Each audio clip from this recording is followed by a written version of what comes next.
we are entering the behemoth itself. Right now, I'm gonna be tearing apart the motor as best as I can from memory. There's this guy who I followed his videos before on another YouTube episode, and I don't know why I didn't post it. I have my new thing of bolts. This is the sub transmission, and we will begin with that. Looks like this needs a little help.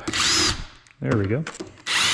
This was one of the ones that needed chiseling, and as you can see, this one corresponds with this bolt over here, and all the other ones, they're a different size. Let's remember that. Over here is where the longer bolt went.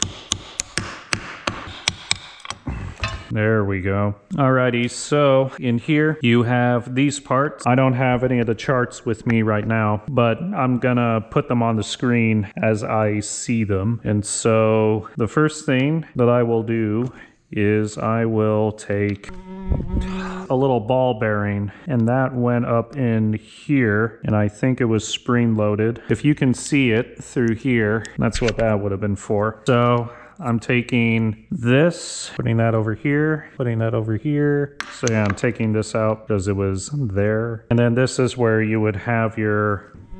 These flies are just ridiculous over here. Forget the name of the thing for now. We got a bug problem here. I'm gonna put it in here, and then like a surgeon, I'm gonna squeeze and try to scoot this thing up, and then I'm gonna pull this out. And so over here you have this washer on top of here. Gonna put those together. I'm pretty sure this came out. And then you have your ball bearing in here.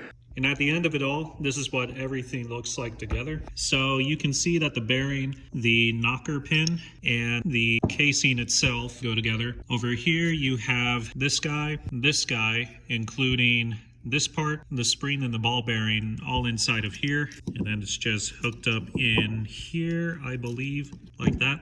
And then you have this guy, and then this guy, and it goes through here at the bottom. And then you have this, the spline washer, and then the ring. And mainly these don't leave each other. Over here you have your lever, your O-ring, which is down in here. You have this part, and you also have the little washer that can stay the way it is. And then in here is where you have your oil seals, and then you have your sprocket that's down here, which those aren't going to be taken apart up until later in the video. Appreciate you for sticking with me for this step, and I'll see you in the next video.